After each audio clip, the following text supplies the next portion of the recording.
Voilà, d'abord faire, c'est venir dans le blueprint et supprimer tout ça. Parce que si on ne supprime pas, on serait capable de régénérer notre. Attends, je sais pas. Regarde. Ah, c'est bon. Maintenant, on va faire un test. On fait d'abord la génération. C'est ça fait plus de temps.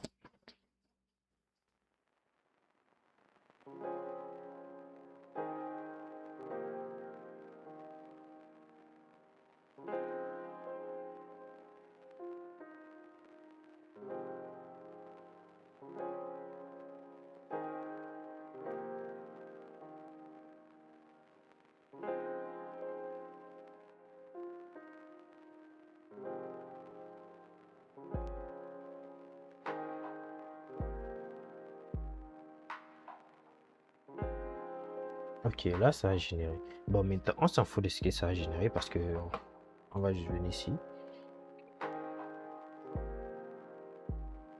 On va relancer, on va voir c'est le statut et là. Maintenant, par la suite, on va venir ici. Mais ici, on aurait pu le résultat si, mais on aurait les données si. On veut juste voir si on a eu un problème. Maintenant, data c'est null parce que ça ne nous retourne rien. Maintenant, ça nous dit ça. Par la suite, si on revient, on relance, ça va mettre ça va changer le statut en accepted. Et puis, qu'est-ce qu'on peut faire? On peut venir maintenant regarder quel cours il s'est inscrit parce qu'automatiquement, on doit avoir deux si tout a fonctionné. C'est la logique qu'on a pris à fonctionner. Maintenant, on voit qu'on a deux. Donc, c'est correct.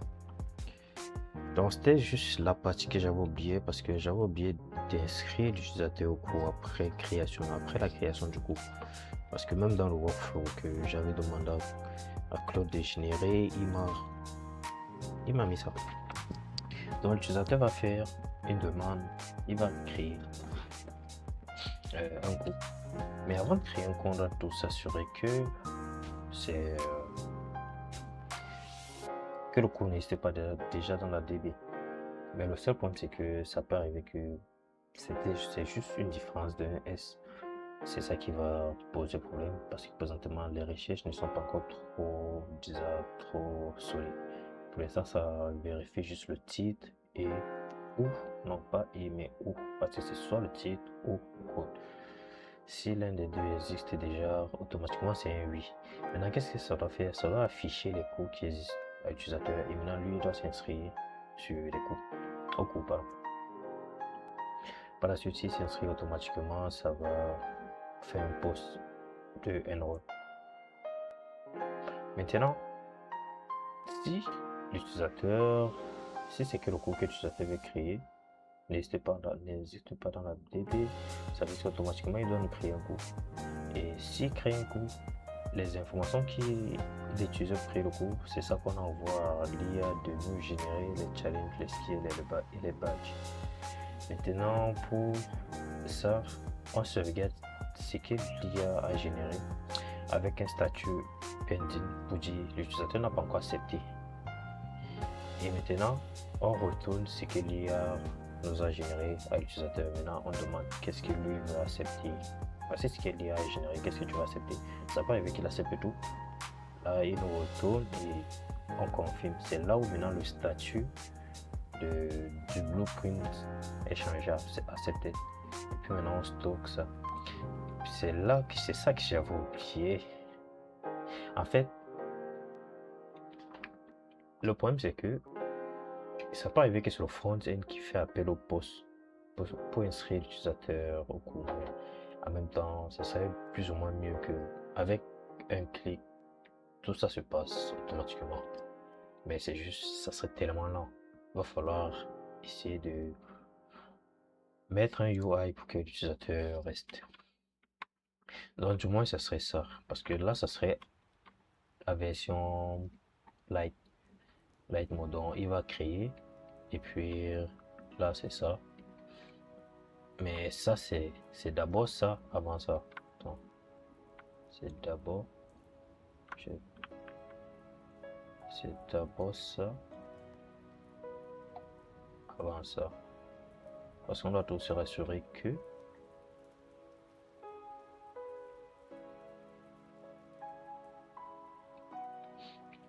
En fait, les deux ils sont en parallèle. Et je sais pas si je dois d'abord mettre que l'utilisateur peut rechercher avant d'afficher ça. Ou bien, je sais pas. Je me dis, ça serait plus ou moins comme ça. Comme ça, je sais que bon, là, tu viens, tu fais un add, tu as besoin du titre et du code. Tu fais la recherche, et puis la recherche va nous amener là. Ça va dépendre. Ça nous amène vers 5. Dépendamment du code et le titre, ça va afficher quelque chose comme ça.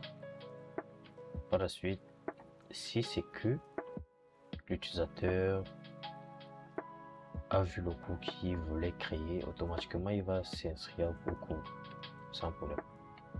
Par la suite, si c'est qu'il n'a pas vu, ça serait pas ça si c'est qu'il n'a pas vu, le UI ne serait pas ça. Automatiquement ça va changer en quelque chose comme ça.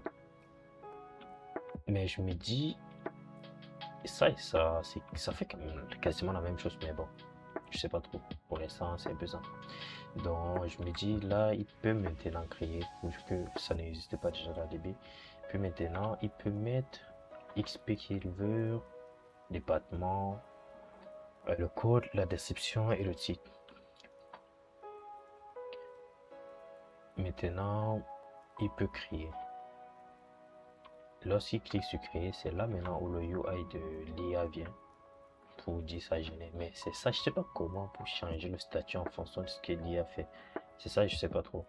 C'est cette étape que je pense que ça serait plutôt une simulation. On va juste mettre un timeout qui dit ça va perdre plus le temps que l'IA ne finisse. Donc ça veut dire que si l'IA prend 3 secondes pour générer, on va peut-être mettre 6 secondes pour que ça soit un peu plus lent. Et là, ça serait plutôt l'animation qui va se passer.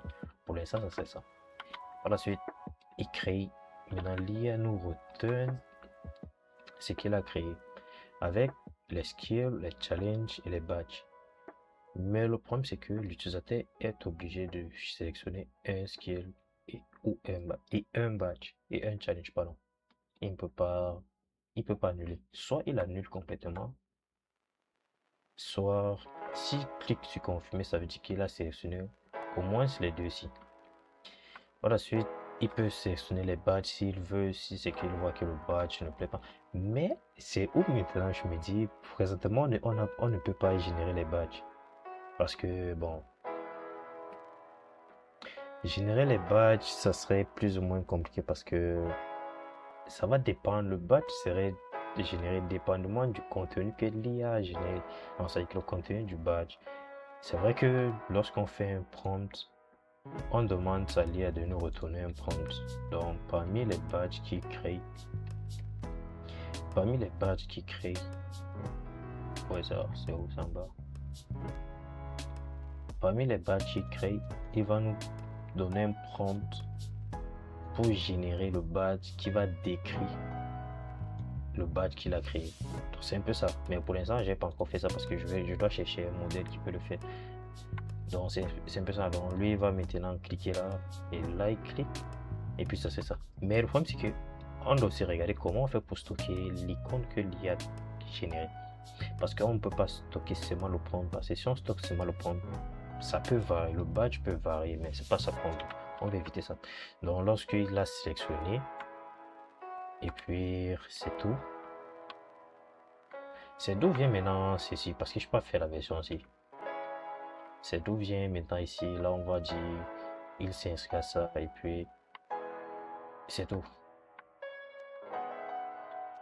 Je préfère la version plus blanc et le thème c'est violet parce que moi le thème principal, la couleur principale que j'avais vu pour ça, c'était plus le violet. Mais je voulais un peu faire ça mode jeu, mais disons, le UI ne me plaît pas trop pour l'instant.